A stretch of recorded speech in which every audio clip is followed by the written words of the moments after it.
दोस्तों 1984 में union carbide के प्लांट में 7 नाम के पेस्टिसाइड का उत्पादन हो रहा था, लेकिन मांग में कमी और आर्थिक समस्याओं के चलते इसका उत्पादन घटा दिया गया। प्लांट को बंद करने की तैयारी चल रही थी, लेकिन जो इस कंपनी का सिस्टर प्लांट अमेरिका में था, उसके सुरक्षा मानकों से बहुत नीचे होने के बावजूद इसे ऑपरेट किया जा रहा था। लोकल गवर्नमेंट को भी इस सेफ्टी प्रॉब्लम का पता था, लेकिन उन्होंने स्ट्रगलिंग इंडस्ट्री पर भारी इंडस्ट्रियल सेफ्टी, प्रदूषण नियंत्रण यानी पोल्यूशन कंट्रोल के बोझ को डालने से परहेज किया, क्योंकि उन्हें डर था कि इतने बड़े एम्प्लॉयर के खोने से आर्थिक प्रभाव पड़ सकता है। फिर 2 दिसंबर 1984 की रात 11 बजे जब भोपाल के लाखों लोग सो रहे थे, प्लांट में एक ऑपरेटर ने मिथाइल आइसोसाइनेट गैस का छोटा सा रिसाव देखा। लेकिन प्लांट के महत्वपूर्ण सेफ्टी डिवाइसेस जैसे वेंट गैस स्क्रबर 3 हफ्ते पहले ही बंद कर दिए गए थे। गैस फ्लेयर सेफ्टी सिस्टम 3 महीने से काम नहीं कर रहा था। 3 दिसंबर की रात 1 बजे के करीब प्लांट के आसपास जोरदार गड़गड़ाहट की आवाज होती है, जब एक सेफ्टी वाल्व ने काम करना बंद कर दिया, जिससे मिथाइल आइसोसाइनेट गैस का एक बड़ा गुबार सुबह हवा में फैल गया। कुछ ही घंटों में स्थिति नियंत्रण से बाहर हो गई और 3 दिसंबर की सुबह तक यह एक भयावह दुर्घटना में बदल गई। कुछ ही घंटों में भोपाल की सड़कों पर लोगों और जानवरों के शव बिखरे हुए थे। एक अनुमान के अनुसार 3300 लोगों की तुरंत मृत्यु हो गई और कई लोग धीरे धीरे इस जहरीली गैस का शिकार बन गए। अस्पतालों में घायलों की भीड़ सी उमड़ गई और संकट इस बात से और भी बढ़ गया कि ठीक से ये नहीं पता चल पा रहा था कि ये कौन सी गैस है और इसके प्रभाव क्या थे।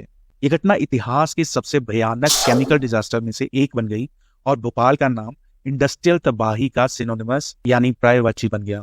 आने वाले कुछ दिनों में मरने वालों की संख्या 10,000 हो गई और आने वाले दशकों में मरने वालों की संख्या बढ़ती गई और रिपोर्ट्स में ये आंकड़ा 20,000 तक पहुंच गया। गवर्नमेंट ऑफ इंडिया के अनुसार 50,000 से ज्यादा लोग इस तबाही का शिकार हुए थे। अंततः भारतीय सरकार ने यूनियन कार्बाइड कॉर्पोरेशन से $470 मिलियन का समझौता किया, जो कि आज की डेट के हिसाब से 3100 करोड़ बनते हैं। अगर भोपाल में मुआवजा उसी दर से दिया गया होता जिस दर से अमेरिका की अदालतों में एस्बेस्टोसिस पीड़ितों को मुआवजा दिया गया था, तो कंपनी की देनदारी $10 बिलियन से भी ज्यादा होती, जो कि आज की डेट के हिसाब से 82,000 करोड़ बनते हैं।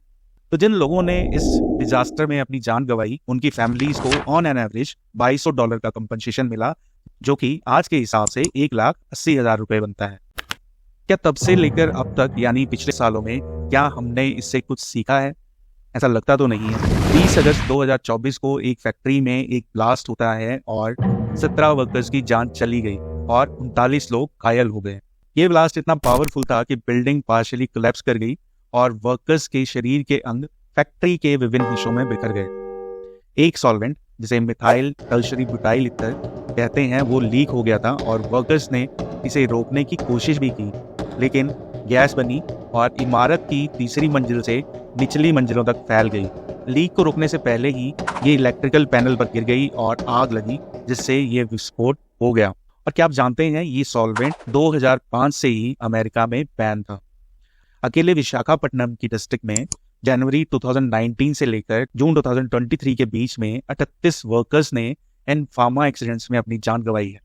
अगर बाकी इंडस्ट्रीज का भी नंबर मिला लिया जाए तो ये नंबर बहुत ज्यादा होगा। प्राइम मिनिस्टर और चीफ मिनिस्टर ने रिलीफ अनाउंस कर दिया है, बट सवाल यही उठता है, when are we making our law stringent and a safe place for the workers? Unfortunately मुख्यमंत्री द्वारा इंडस्ट्रीज को निग्लिजेंस के खिलाफ चेतावनी देने के 24 घंटों के भीतर ही 35 किलोमीटर के दायरे में एक और हादसा हुआ, जिसमें 4 लोग घायल हो गए। मुख्यमंत्री ने बताया कि 2019 से सिर्फ विशाखापट्टनम जिले में 119 इंडस्ट्रियल एक्सीडेंट्स हुए हैं, जिनमें 120 लोगों की मौत हो गई है। हाल के सालों में अधिकांश इंडस्ट्रियल एक्सीडेंट्स रिएक्टर ब्लास्ट के कारण हुए हैं। कहा जाता है कि प्रेशर और टेम्परेचर को नियंत्रित करने के लिए पर्याप्त सुरक्षा सावधानियां नहीं लेने से ये रिएक्टर ब्लास्ट हो रहे हैं। तो लोकमत टाइम्स ने हाल ही के समय में हुए इंसिडेंट्स को समराइज किया है और आप यकीन मानो ये दिल दहला देने वाले हैं। तब सवाल उठता है कि इन डिजास्टर्स या मिस हैपनिंग्स को रोकने के लिए हम क्या कर सकते हैं। सबसे पहले सुरक्षा यानी सेफ्टी ऑडिट को नियमित और थॉरो और इंडिपेंडेंट थर्ड पार्टीज द्वारा सुनिश्चित करना चाहिए, और जो कंपनीज इनको ना माने उन पर हैवी पेनल्टीज, जिसमें फाइन्स, टेम्परेरी शटडाउन और सिवियर केसेस में इवन परमानेंट क्लोजर भी होना चाहिए। This would encourage compliance. दूसरा, हैजार्डस या खतरनाक मटेरियल्स को संभालने वाले वर्कर्स के लिए नियमित और अनिवार्य सेफ्टी ट्रेनिंग दी जाए। तीसरा, कंपनियों को सही सुरक्षा उपकरण यानी personal protective equipment PPE kit प्रदान करनी चाहिए और उनके उपयोग को सुनिश्चित करना चाहिए। चौथा, इमरजेंसी रिस्पांस प्लान्स को नियमित रूप से अपडेट और अभ्यास यानी ड्रिल करना चाहिए। पांचवा, आग बुझाने के सिस्टम और गैस लीक डिटेक्टर जैसे सुरक्षा ढांचे को बनाए रखना आवश्यक है। छठा, गवर्नमेंट बॉडीज को हाई रिस्क इंडस्ट्रीज पर कड़ी निगरानी रखनी चाहिए। सातवां, स्थानीय समुदाय यानी लोकल कम्युनिटीज को सेफ्टी प्लानिंग में शामिल करना चाहिए ताकि वे किसी भी आपात स्थिति में तैयार रहें। आखिरी, एडवांस मॉनिटरिंग सिस्टम जिसमें सेंसर और ऑटोमेशन आते हैं, उसका उपयोग करके वास्तविक समय यानी रियल टाइम में संभावित खतरों जैसे प्रेशर बिल्डअप और केमिकल लीक्स यूज मैंडेटरी होना चाहिए। दोस्तों, समय आ गया है कि हम इस सबक को गंभीरता से लें, उन लोगों की खातिर जिन्होंने अपनी जान गंवाई है, और सभी कामगारों के भविष्य के लिए हमें ये सुनिश्चित करना होगा कि इतिहास खुद को ना दोहराए। वीडियो देखने के लिए धन्यवाद। अगर आपको ये जानकारी महत्वपूर्ण लगी हो तो कृपया लाइक, शेयर और सब्सक्राइब करें ताकि आप महत्वपूर्ण मुद्दों से जुड़े रहें।